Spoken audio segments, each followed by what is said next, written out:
누가복음 16장 10절부터 13절까지 말씀입니다.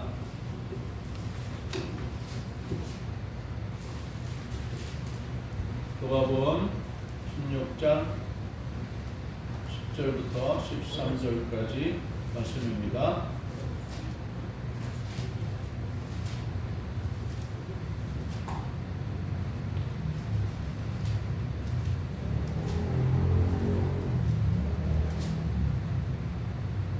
지극히 작은 것에 충성된 자는 큰 것에도 충성되고 지극히 작은 것에 불의한 자는 큰 것에도 불의하니라. 너희가 만일 불의한 재물에도 충성하지 아니하면 누가 작은 것으로 너희에게 맡기겠느냐. 너희가 만일 남의 것에 충성하지 아니하면 누가 너희의 것을 너희에게 주겠느냐. 지파인이 그 주인을 섬길 수 없나니 혹 이를 미워하고 혹 저를 사랑하거나 혹 이를 중히 여기고 저를 경히 여길 것이니라. 너희는 하나님과 재물을 겸하여 섬길 수 없느니라. 아멘. 지난주에 불의한 심지기의 비유에 대해서 말씀을 했습니다. 오늘은 그 말씀에 이어서 충성하는 믿음으로 오늘 본문의 말씀을 가지고 하나님의 말씀을 전합니다. 우리 지난주에 불의한 청지기의 비유에서 예수님이 하신 말씀을 대략적으로 설명하면 이렇습니다. 한 부자에게 청지기가 있었는데 그 청지기는 그 부잣집에 어떤 곡식 물류 사업을 하는 그러한 직분을 맡은 청지기로 여겨집니다. 이 청지기가 그 주인의 이 물류를 사고 파는 그런 일들을 담당하면서 많은 재물을 다루게 되죠. 그런데 이 청지기가 그 주인의 재산을 허비한다는 그러한 제보가 주인에게 들어온 거예요.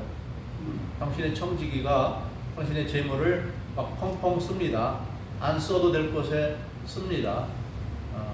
또 때로는 가끔 자기의 개인의 용도로 그 재물을 빼돌리기도 합니다. 이런 제보가 들어가니까 더 이상 그 주인이 그것을 알고는 그를 더 이상 직원으로 쓸 수가 없죠. 그래서 불러다가 말합니다. 당신 해고야. 해고.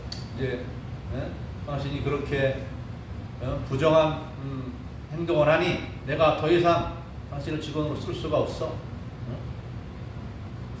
오늘날도 마찬가지죠. 오늘날에도 직장에 취업해서 일을 하는 사람이 직장에 뭐 물건을 자기가 마음대로 가져간다거나 또는 어느 정도의 재물을 자기가 중간에서 이렇게 가로챈다거나 하는 어떤 이런 일을 한다면 그 주인이 회사 사장인 것을 안다면 그 사람을 더 이상 직원으로 쓸 수 없겠죠.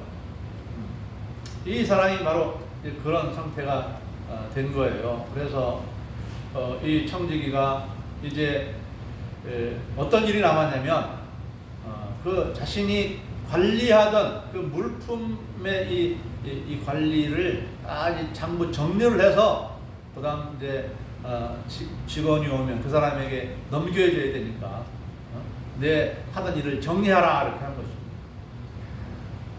그래서 이 사람이 이제 그 전날 밤에 얼마나 고민을 많이 했겠어요.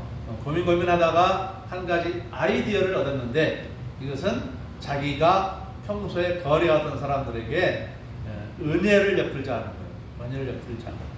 그래서 빚진 사람들 물품 거래하니까 이 물건을 미리 떼다가 이제 팔아서 남으면 더 많은 것을 갚아주는 그런 이제 형태의 사업인 것 같아요. 그래서 기름 100말 빚진 자가 있는데 50말로 고쳐주고 또 밀 100석 빚진 자에게는 밀 80석으로 빚진 것으로 해줬어요. 혜택을 많이 준 거죠. 그렇게 해준 이유는 자기가 해고된 다음에 그 사람들에게 이제 은혜를 받기 위해서, 좋은 혜택을 받기 위해서 그렇게 하는 것이죠. 그래서 예수님은 이 말씀을 통해서 이 불의한 청지기가 비록 불의한 일을 하긴 했지만 자기의 미래를 대비할 줄 알았다 그랬어요. 잠언에 보면 개미를 보고 배우라 그런 말씀이 있어요. 개미를 보고 배우라. 개미가 어떻게 합니까? 자기 미래를 위해서 이 겨울이 오기 전에 열심히 일을 하지 않습니까? 열심히 먹을 것, 겨울에는 먹이를 구할 수 없으니까 땅 속에서 겨울날 동안에 먹을 것을 다 준비를 하잖아요. 우리 사람들도 자신의 미래를 대비할 줄 알아야 되는데, 특별히 우리 그리스도인들은 뭘 대비해야 됩니까? 예수님이 재림하실 날, 둘째는 우리가 주님 앞에 설 날. 언젠가 예수님의 재림은 이루어지고 언젠가 우리의 죽음도 있죠. 예수님의 재림을 먼저 맛보는 사람들은 죽음은 맛보지 않을 것입니다. 근데 예수님이 재림이 늦어진다 않으면 내 죽음이 먼저 올 것입니다. 그런데 우리 인간의 죽음이라고 하는 것은 언제 어떻게 다가올지 모르죠. 젊은 사람도 어느 날 갑자기 가는 것이 우리의 인생입니다. 어린아이도 어느 날 갑자기 교통사고를 당해서 갑니다. 그렇기 때문에 우리는 미래에 대해서 항상 준비해 놓고 살면 언제 어떤 일이 다가와도 걱정할 바가 없죠. 우리 구원의 문제를 잘 준비하고 살아가는 성도들은 죽음이 두렵지 않은 거예요. 언제 죽음이 와도 즉시로 우리는 하나님의 영광의 나라로 나가기 때문에 이 세상 힘들고 어려운 세상 많이 안 보고 즉시 영광의 나라로 나가기 때문에 죽음이 두렵지 않은 것입니다. 어떤 우리는 이렇게 미래를 잘 예비하는 그런 지혜를 가지고 미래를 어떻게 준비해야 되겠느냐? 말씀 순종의 삶을 살아야 되는 거죠. 말씀 순종의 삶을 살아가면 우리는 하나님 앞에서 칭찬과 상급을 받게 될 것입니다. 근데 오늘 말씀은 이것과 같이 연결되기도 하고 또 약간 성격은 다른 말씀입니다. 지난번 말씀에서는 미래를 준비하라는 그런 말씀이었고, 오늘 말씀에서는 이 같은 본문을 가지고 예수님이 작은 것에 충성된 자가 되라 이렇게 말씀입니다. 작은 것에. 자, 이 청지기가 왜 해고됐습니까? 자기가 맡은 일에 충성하지 않았기 때문에.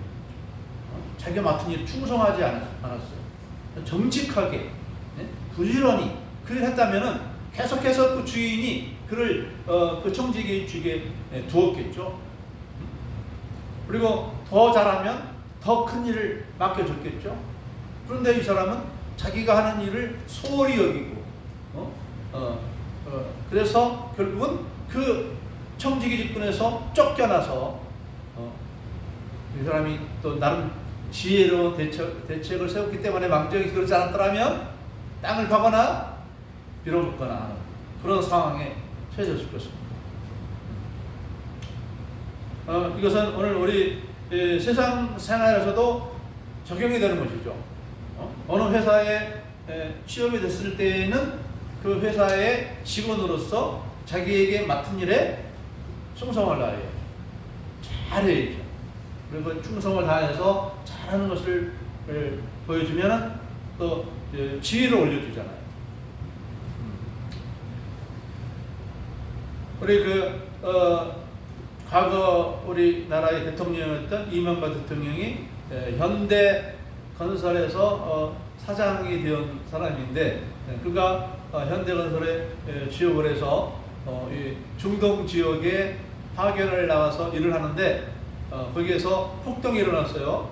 그 직원들이 뭐 월급이 적다고 그랬는지 하여튼 뭐 폭동을 일으켜서 막 그 사무실도 깨부시고 하는 상황에 다른 직원들은 다 도망하는데 이 이명박 이 직원은 그 금고가 거기 있기 때문에 그걸 잃어버리면은 이제 그동안 거기 외국에 나가서 건설한 그 보람이 없어지잖아요. 그래서 이 이명박 이분이 목숨을 걸고 막 그 직원들하고 대치를 하면서 설득을 해서 그 폭동을 잠재우고 그 근거를 지키는 일을 했다는 것입니다. 그래서 그렇게 그 이명박 씨가 현대건설에서 충성을 한 나머지 나중에 그 현대건설을 이끌어가는 사장이 되는 이런 영광도 받게 된 겁니다. 작은 일에 자기가 주어진 작은 일에 충성을 하면 더 큰 것이 주어지는 거죠. 우리 성경에도 그런 입지전적을 가진 사람이 나오죠. 창세기에 그 유명한 요셉. 이 요셉이 부잣집 11번째 아주 사랑을 독차지하는 그런 아들 아닙니까? 그런데 이 부잣집 11번째 아들은 이 요셉이 형들의 미움을 받아서 애굽의 종으로 팔려가는 상황이 되었는데 애굽의 시위대장 보디발의 집에 종이 되었어요. 그런데 이 종이 된 이 요셉이 거기에서 어떻게 적응했습니까? 나는 종이 될 사람이 아닌데 내가 왜 여기 끌려온 거야? 막 하면서 그냥 자해를 하거나 막 낙담하거나 막 깽판 부리지 않았어요. 이게 하나님의 뜻인가 보다 해서 자신의 주어진 처지를 비관하지 않고 오히려 열심히 종노릇을 했어요. 열심히 종노릇을 했어요. 그랬더니 그 주인이 그를 잘 봐서 일을 맡겨주는 거죠. 네가 이제 종이지만 이런 일을 해봐라, 저런 일을 해봐라. 청지기 직분을 맡기는 것입니다. 그런데 이 요셉은 자기에게 맡겨진 종의 일을 밭을 가꾸어라, 밭을 잘 가꾸고, 어디 공사를 해라, 공사들을 잘하고, 막 성실하게 하는 충성스러워. 그러니까 나중에는 이 보디발이 이 요셉을 그 가정 총무로 삼았어요. 가정 총. 종이지만 다른 종들을 다 다스려서 지휘하는 그런 종으로 올려줬어요. 작은 일에 충성했더니 큰 것을 맡겨주고 나중에는 요셉이 감옥에 들어가서도 충성합니다. 자기는 억울하게 감옥에 들어갔는데도 거기서 또 자해하고 깽판 부리고 했다면 간수들한테 매맞아 죽었을지 모릅니다. 그런데 이 요셉은 그 천하고 정말 비참한 일이지만 자기가 맡겨준 일에 소홀히 여기지 않고 게으르지 않고 열심히 했더니 다른 죄수인데 다른 죄수를 다스리는 죄수가 됐고 나중에는 애굽의 총리가 됐습니다. 작은 일에 충성했더니 큰 일을 맡기더라. 자, 그런데 또 두 번째 예수님이 하신 말씀은 무엇입니까? 6장 11절 말씀에 너희가 만일 불의한 재물에도 충성하지 아니하면 누가 참된 것으로 너희에게 맡기겠느냐. 이 말은 무슨 말일까요? 불의한 재물에도 충성한다는 말이 무슨 말일까요? 아마도 이 말은 예수님이 세상 일을 말씀한 거예요. 세상 일. 세상 일에도 충성하지 않는다면 하나님 나라의 일의 것을 누가 너에게 맡기겠느냐 하는 것이죠. 세상 맡은 일에도 충성하는 사람은 하나님의 일에도 충성하는 사람이 된다. 그래서 이건 뭐가 되겠어요? 학생들에게는 학교에서 열심히 공부하는 거고 직장 생활하는 사람들은 직장에서 충성스럽게 하는 거고 가정주부는 가정주부로서 자기의 가정일에 충성되게 하는 것을 말하는 것이죠. 이것이 하나님 나라와 상관없는 것 같지만 상관이 있는 거예요. 그래서 위대한 하나님의 사람들도 보면 세상 일이라고 소홀히 여기고 하나님 나라 일이라고 더 소중히 여기지 않고 세상 일도 하나님 나라 일처럼 하는 것입니다. 그래서 요셉이 이방 나라 애굽에 가서 총리로서 열심히 수고한 나머지 어떤 공을 세웠습니까? 7년 흉년 다가오기 전에 7년 풍년 동안 열심히 곡식을 잘 창고에 모아서 7년 흉년이 다가왔을 때를 대비해서 그 이집트 사람들 다 먹여 살렸죠. 뿐만 아니라 자기 가족 70여 명이 이제 가나안 땅에서 자기 애굽 땅에서 올 때에 애굽 왕 바로가 환영을 한 거예요. 왜? 당신 아들 이 요셉 때문에 우리나라가 살게 됐다고. 우리나라가 이 7년 흉년 가운데서도 경제가 폭망하지 아니하고 오히려 대성공을 해서 부유한 나라, 부강한 나라가 됐다고 하니 그 부모가 형제들이 아무리 많이 와도 환영합니다. 그냥 받아준 거 아니겠습니까? 세상 일과 하나님 나라 일은 연결되는 것입니다. 그래서 우리는 세상 일도 열심히 해야 되는 것입니다. 우리 또 다니엘서를 보면 다니엘과 그 세 친구들도 마찬가지입니다. 그 당시에 이 다니엘과 이 세 친구들은 포로로 인질로 이방 나라에 끌려간 포로들입니다. 그 바벨론은 하나님을 섬기는 나라가 아닙니다. 우상 섬기는 나라입니다. 그렇다고 해서 이 다니엘과 세 친구들이 하나님을 경외하는 사람들이라고 해서 그 세상 일을 소홀히 여겼습니까? 아니죠. 열심히 했죠. 그래서 바벨론의 총리가 됐고 이 다니엘은 바벨론이 멸망한 다음에 그 다음 국가가 들어섰는데 메데파사라는 나라가 바벨론을 멸망시키고 메데파사라는 나라를 대제국을 새로 세운 거예요. 그런데 거기에서 이 다니엘을 또 총리로 삼은 겁니다. 작교회를 빼버린 거예요. 왜? 그 바벨론 정권 때에도 정직하게 허락했기 때문에 청렴하게 일을 처리했기 때문에 그 다음 제국이 이전 제국의 총리를 처형하는 것이 일반인데 처형하지 않고 오히려 자기네 정권의 총리로 또 삼은 거예요.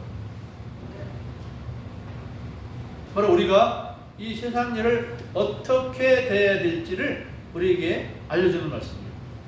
그러면서 또 12절 있는 말씀도 이 11절과 같은 내용의 말씀입니다. 너희가 만일 남의 것에 충성하지 아니하면 누가 너희의 것을 너희에게 주겠느냐. 남의 일에 내 것이 아니야. 남의 일에 남의 회사의 일에 충성하지 않는다면 누가 너희의 일을 맡기겠느냐 이러는 것입니다.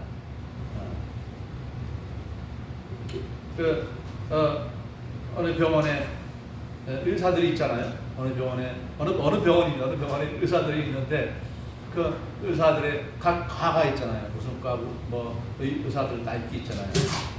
그런데 그 병원에서는 그 매월 그 각 과에서 환자들이 얼마나 왔고 치료를 받았고 얼마나 수익을 얻었는지 매월 통계를 내준다는 거죠.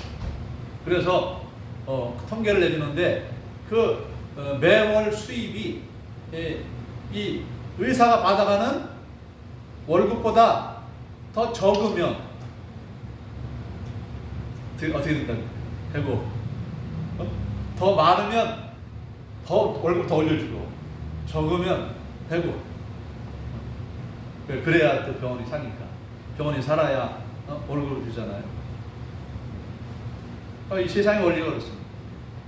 그래서 이 다른 나라 다른 이 사람이 하는 이 회사 이런 회사를 우리 충성하는 사람이 되어서 그 회사가 잘 제대로 만들어 놓으면 우리가 잘하니까 잘하라고 월급 더 많이 줄 거 아니겠습니까? 이 성경의 원리입니다. 그런데 또 예수님이 그 말씀을 하고자 하시는 것이 아니고 물론 그 말씀도 해당이 되는 말씀입니다만은 네 번째 말씀입니다. 13절 말씀이에요. 우리 함께 13절 함께 읽어보겠습니다. 집 하인이 두 주인을 섬길 수 없나니 혹 이를 미워하고 저를 사랑하거니와 혹 이를 중히 여기고 저를 경히 여기니라. 너희는 하나님과 재물을 겸하여 섬길 수 없느니라. 이 네 번째로 하신 말씀은 뭐냐면 하나님께 충성하는 자가 되라. 하나님께 충성하는 자가 되라. 세상 일에도 충성해야 되지만 하나님께도 충성해야 된다는 이야기입니다. 자, 우리 하나님이 이 땅에 무슨 사업을 하고 계십니까? 하나님도 사업하고 계시죠. 어떤 사업을 하고 계세요? 영혼 구원 사업을 하시는 거예요. 영혼 구원 사업.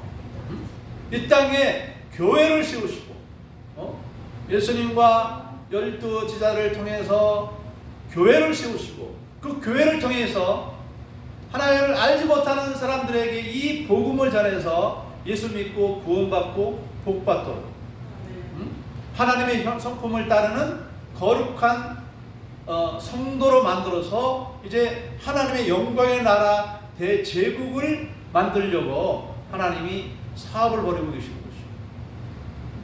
이 하나님 사업에도 충성된 일꾼들이 필요한 것입니다.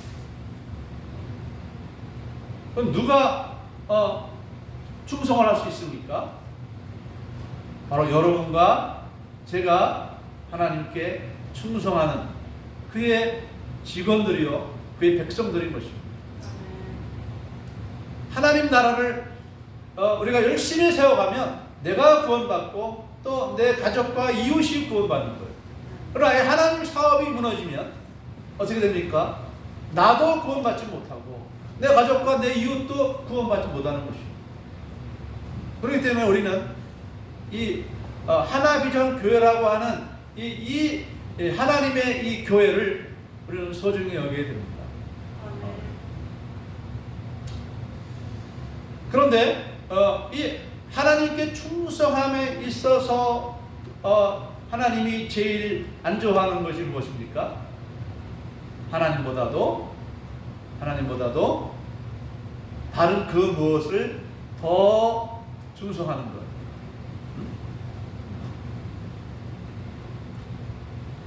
자, 우리가 연애하고 데이트하고 사랑하는데 만약에 우리 집사람이 다른 남자와 더불어서 이렇게 교제하는 것을, 대화하는 것을 더 즐겁게 여기면은 제 눈이 어떻게 되겠습니까? 제 눈이 불꽃이 막 일어납니다. 결코 좋을 수가 없어요. 항상 우리 집사람은 내 옆에서 내 얼굴을 보고 싱글벙글 해야 내가 좋은 거지. 우리 하나님도 마찬가지입니다. 우리 하나님도 질투하신 하나님이었어요.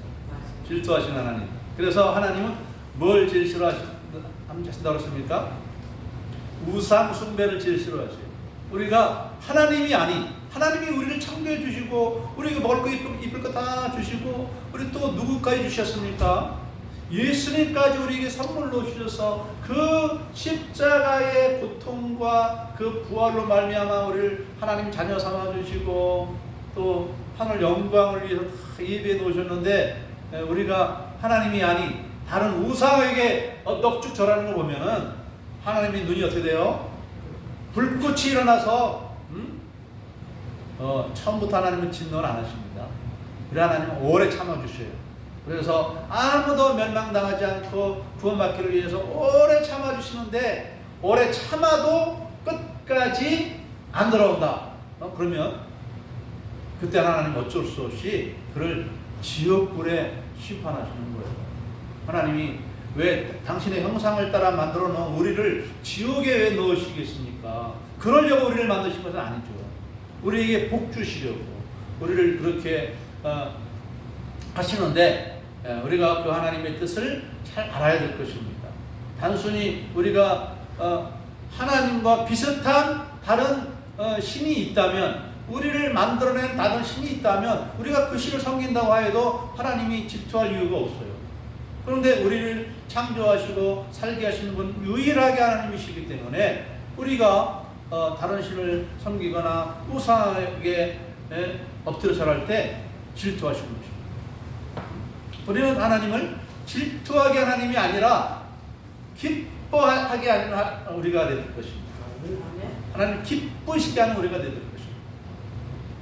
그러면 하나님이 우리가 구하지 아니한 것도 다 주시는 것이죠. 근데 사람이 왜 하나님께만 마음을 두지 아니하고 다른 데 마음을 두느냐? 그것이 더 좋아 보이니까 그런 것이죠. 우상 숭배가 더 좋아 보이니까. 자, 우상 숭배하는 사람들의 그 특징은 무엇입니까? 우상이 말을 못하죠.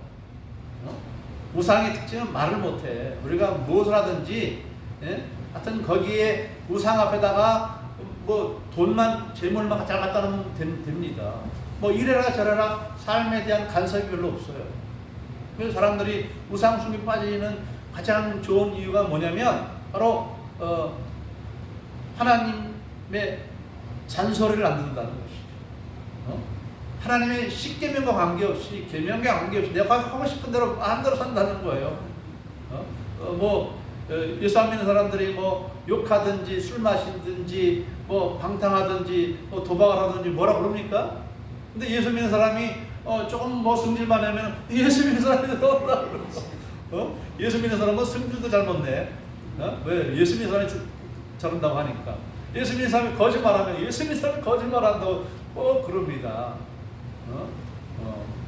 예수 안 믿는 사람들이 어떤 짓을 해도 뭐 그렇게 말은 하지 않는데 예수 믿는 사람이 그러면은 꼭 예수 믿는 사람이라고 그렇게 찍습니다. 왜 그럽니까? 그게 약점이니까. 약점 잡아가지고 꼼짝 못하게 만들려고 그렇게 하는 것이죠. 하여튼 우리 그러나 우리 예수 믿는 사람에게도 다 욕심이 있고 자존심이 있고 다 혈기도 다 있습니다. 그렇기 때문에 때로는 우리가 이것과 관계없이 자유로워지고 싶은 마음이 있어요.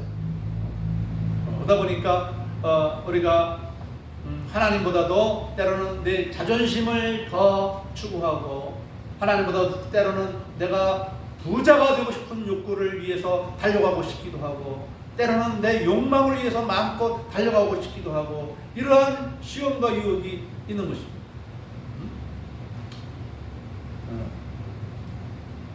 우리 어제 우리 현우랑 수학 공부를 했는데 우리 현우가 수학 그저께죠? 힘들다 그랬어요. 힘들다, 지루하다, 지겹다 그러시는 말했죠? 네, 수학이 슐슐슐 잘 풀리면 수학처럼 재미있는 게 없어요. 근데 우리 현우 때에는 그렇게 술술 풀리면 수학이면 뭐 공부를 할 필요가 있습니까? 술술 안 풀리니까 공부를 하는 거지. 그래서 제가 우리 현우한테 한 말이 그럽니다. 그렇다고 수학을 너무 배척하지 말아라, 미워하지 말아라. 왜냐면 수학을 싫어하면 안 하고 싶잖아요. 싫어하면 안 하고 싶으면 안 하게 되고 안 하다 보면 못 하게 되고 못 하다 보면 성적이 떨어지는 거 아니에요. 그죠? 그래서 공부를 잘하는 길은 좋아하는 거다. 그걸 좋아하면 또 하게 되고 또 하다 보면 더 잘하게 되죠. 박사가 처음부터 박사입니까? 처음부터 박사는 아니죠. 그걸 좋아하면서 그거 아주 그냥 꾸준히 붙들고 늘어지면 처음에는 학사가 석사가 되고 석사가 박사가 되는 거 아니겠습니까? 그것처럼 우리도 하나님 섬기는 일을 기뻐해야 됩니다. 기뻐해야 돼요. 작은 일부터 뭐가 작은 일입니까? 일단 교회 예배에 출석하고 예배를 잘 들은 일부터 충성스럽게 해야 됩니다. 그러니까 예배 때도 참 우리 예배를 해방한 것이 많이 있죠. 그 예배 해방이 무엇이겠습니까? 바로 잡념입니다. 잡념. 예배 드리는데 자꾸 이렇게 뭐가 다른 생각이 들고 하다 보면 예배가 잘 안 되는 거예요. 찬송 부를 때 뭔 생각해야 됩니까? 찬송 부를 때 찬송 부르는 일에만 집중해야 돼. 그 가사에만 집중해야 돼. 찬송 부르다가 그냥 가족이 집안 가스불 꺼져나 안 꺼져나 이거 걱정하면은 찬송이 제대로 나오겠어요? 찬송 부르다가 누가 나한테 엄한 말 한 게 생각이 나. 그래서 그냥 꼭 가사에 그런 얘기 나올 때가 있잖아요. 찬송과 가사가 누구를 생각하게 하고 어떤 사건이 연상되게 하는 것이 있잖아요. 거기에 빠져가지고 찬송을 입으로만 부르고 생각을 딴 데로 그냥 막 돌아다니다가 나중에 아멘 할 때는 같이 또 아멘 하고 그런 찬송이 들을 때도 있잖아요. 그럼 불충스러운 예배입니다. 기도 시간에 기도에만 해야 되는데 우리 과거 주일학교 때 보면은 앞에 선생님이 기도하면은 막 애들끼리 머리 푹 숙이고 서로 막 얼굴 돌려보면서 킥킥거리면서 장난하던 그런 생각이 나는데 기도할 때는 기도만 해야죠. 말씀 들을 때는 말씀만 들어야죠. 이게 근데 쉽지가 않은 거죠. 자꾸 우리 시험이 오고 유혹이 오는데 그래서 제가 처음에 중학교 2학년 때 교회를 처음 나갔는데 그 교회가 뭐 중학생들 모여서 예배하는 그 예배인데 제 소견에 참 잘했다고 생각하는 것이 뭐냐면 그 찬송가 부르다가 그냥 내가 찬송을 부를 것이 아니라 그 찬송이 가사가 뭔지 좀 음미하면서 불러보자 그런 생각을 가졌어요. 그런데 아무튼 그게 작은 시작이었어요. 작은 시작이었는데 그로부터 저는 6개월 만에 교회 다닌 지 6개월 만에 하나님이 살아계시다는 것이 믿어지기 시작합니다. 내가 구원받은 하나님의 자녀라고 하는 것이 믿어지기 시작한 거예요. 그래서 나는 이 세상에서 최고로 행복한 사람이다. 최고로 행복한 사람이다라는 그러한 이 자부심이 들게 되는 거예요. 구원의 확신이 나오는 거예요. 그래서 우리 예수 믿는 사람들은 이 예배에 충성된 사람이 됩니다. 그걸 기초로 해서 하나님께서 우리에게 복을 주시는 것이죠. 그 다음에는 우리에게 맡겨진 또 직분에 충성하는 것입니다. 직분. 우리 직분들이 뭐 우리 집사님 직분들만 남았죠. 어떤 집사의 직분 또는 뭐 앞에서 우리 헌금기도하는 그런 일 이것도 충성스럽게 감당해야 될 것입니다. 작은 일에 충성하면 큰 일에도 충성된 자가 되는 것입니다. 우리 지난 수요일에 우리 제 아는 옛 성도의 아버지가 돌아가시는 일이 있었어요. 우리 그 제가 지리산에서 황치교회 목회할 때 있었던 한 여학생의 일입니다. 여학생 이름은 안 뭐시기해요. 안 뭐뭐 우리 여학생이 있었는데 그때 고등학교 한 2학년 됐을 거예요. 고등학교 이제 학생으로 나오면서도 또 오후에는 주일학교 교사를 했어요. 고등학생이. 그런데 그 딸아이가 율동을 맡았어요. 율동 이렇게 막 노래 부르는 거 있잖아요. 이렇게 손을 이렇게 하면서 율동을 맡았는데 율동 연습을 얼마나 열심히 해오는지 막 거울을 보면서 자기 모션이 아주 예쁘게 나오도록 그래서 옆에 또 한 그 여학생이 같이 했는데 걔도 잘하는데 얘는 더 잘해. 네? 왜? 거울 보면서 이 손끝이 아주 예쁘게 나오게 이렇게 하는 거예요. 그래서 같은 율동을 해도 달라. 나중에 또 주일학교 반을 맡아서 교사를 하게 했는데 아주 뭐 이름 하나하나를 다 불러가면서 찾아가고 이야기하고 막 이런 아주 충성스럽게 그 일을 감당을 했어요. 그러더니 나중에 이 아이가 이제 고등학교를 졸업하고 이제 직장 생활 하다가 또 저 광양에 학교를 갔는데 뭐 이렇게 뭐 유명한 대학은 아닙니다. 뭐 이제 지방에 있는 하는 간호대학에 다녔는데 또 그곳에서 또 교회를 나가면서 충성스럽게 열심히 맡긴 일에 잘하다 보니까 어떤 아주 멋있는 남자가 달라붙었어요. 공부하러 갔지 연애하러 간 거 아니지 않느냐? 그래서 막 우리 사람이 막 야단치기도 하고 막 그랬는데 그러니까 뭐 그럴수록 그 청년은 더 열심히 충성스럽게 달라드는 거죠. 결국은 결혼했는데 그 청년이 장로님의 아들이 있어요. 장로님의 아들과 결혼해서 그 교회 다니는데 뭐 충성스럽게 교회 다니니까 그 남편도 충성스러운 교인이 되는 거죠. 그러니까 언제 가보니까 그 담임 목사님 사모님이 와, 아주 훌륭한 성도라고, 훌륭한 집사라고 막 그렇게 칭찬을 하고 그러는 거죠. 그런데 그가 그렇게 할 때에 그 남편의 믿음도 충성스러운 믿음이 되고, 또 회사에 자기가 하는 그 회사도 아주 충성스럽게 잘 감당해서 아주 큰 기업으로 일으키는, 그래서 지금은 그 교회의 피택 장로로 됐습니다. 장로로 이제 선거를 해서 당선됐어요. 그런데 그의 아버지는 어떤 사람이냐면 아주 그렇게 열심히 전도를 해도 예수 안 믿고 자기는 실상사라는 큰 절이 있는데 그 스님과의 의리를 지키기 위해서 저는 교회 안 나갑니다 이렇게 했던 분이. 그런데 우리 이 안모시기 딸하고 남매들이 합쳐서 열심히 전도하고 사랑을 섬기는 거예요.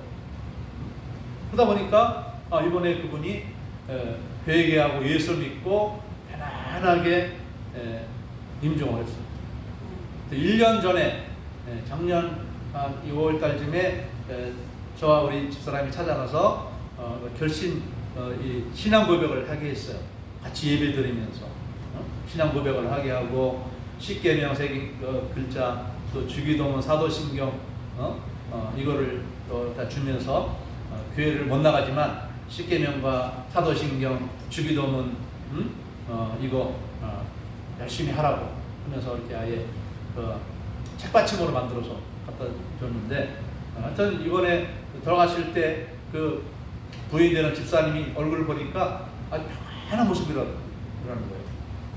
근데 이분이 돌아가시기 전에 젊을 때에는 한때는 이 여자 우리 아내 된 집사님을 얼마나 두드러 팼던지 막 정말 그 스트레스가 말도 못합니다. 막 정신적으로 문제가 있을 정도로 스트레스가 말도 못합니다. 근데 아무튼 우리 세상적으로 보면은 구원받기는커녕 하나님께 벌을 받아서 좀 인생이 좀 이상하게 됐으면 바라는 그런 대상입니다. 그런데도 그 자녀가 아주 열심히 사랑으로 섬기며 또 전도한 결과 구원받았어요. 편안한 모습으로 하나님 나라에 앉았어요. 이렇게 한 사람이 이 작은 교회에서 충성된 믿음을 가지고 그 충성된 믿음이 자기 가정 안에서도 충성된 삶을 살아가고, 자기 어느 교회를 가든지 어떤 직장을 하든지 충성된 자가 되니까 그 한 사람 때문에 주변 사람들이 변화되는 거예요. 예수 믿고 구원받는 역사가 일어나는 것입니다. 오늘 말씀을 근거로 해서 여러분들도 충성하는 사람이 되기를 바랍니다. 세상 일에도 가정 일에도 우리 옛말에 있죠. 수신제가 치국평천하다 그랬잖아요. 먼저 자신을 잘 다스리고 가정을 다스릴 줄 알 때에 또 세상을 다스릴 수 있다라는 말이 있습니다. 먼저는 내 자신이 하나님 말씀 앞에서 충성스러운 자가 되야 돼요. 개인 예배를 철저하게 드립시다. 예배 때도 정성을 다해서 참여하고 정성을 다해서 예배 드리고, 그래서 돌아갈 때는 이 말씀을 이제 무기 삼아서 세상을 복되게 살아갈 수 있는 이 중요한 지침을 삼아서 이 말씀을 가지고 돌아가고, 또 우리가 직장에 있든지 학교에 있든지 어디에 있든지 우리의 모든 생활을 말씀대로 이끌어가면 자유로운 것입니다. 말씀을 벗어나는 것이 때로는 자유처럼 여겨지지만 말씀 안에 있는 것이 자유인 것입니다. 차가 차도로만 다녀야 자유로운 것이지, 차가 인도로 올라가면 사고가 나는 거잖아요. 우리는 하나님 말씀대로 충성하는 사람이 됨으로 말미암아 여러분의 개인의 삶이 잘 되고 여러분의 가정이 잘 되며 여러분을 통해서 하나님께서 기뻐 여기시는 하나님 나라에 쓰임받는 귀한 사람들 다 되시기를 주님의 이름으로 축복합니다. 아멘. 기도하겠습니다. 사랑하는 하나님, 잘 들으신 주님, 이 세상에서도 작은 일에 충성하는 자가 잘 되는 것을 바라보나이다. 하나님 나라에서도 충성된 자가 되게 하여 주시옵소서. 하나님보다도 재물이나 세상의 명예를 더 사랑하는 일이 없도록 도와주시옵소서. 하나님을 최고의 가치로 여기고 최고의 분으로 대우하며 우리 하나님 말씀에 순종하며 충성하며 살아감으로 말미암아 우리 하나님의 인정하심과 사랑을 받아서 우리가 이 땅에서도 우리 하나님의 돌보심의 큰 은혜를 받으며 하나님의 영광의 나라에서 또 자랐다 칭찬받고 상받는 저희 모두가 되도록 도와주시옵소서. 믿음을 더욱 견고하고 충성되고 아름다운 믿음이 되도록 우리의 믿음을 더하여 주시옵소서. 감사드리옵고 예수님의 이름으로 기도드리옵나이다. 아멘.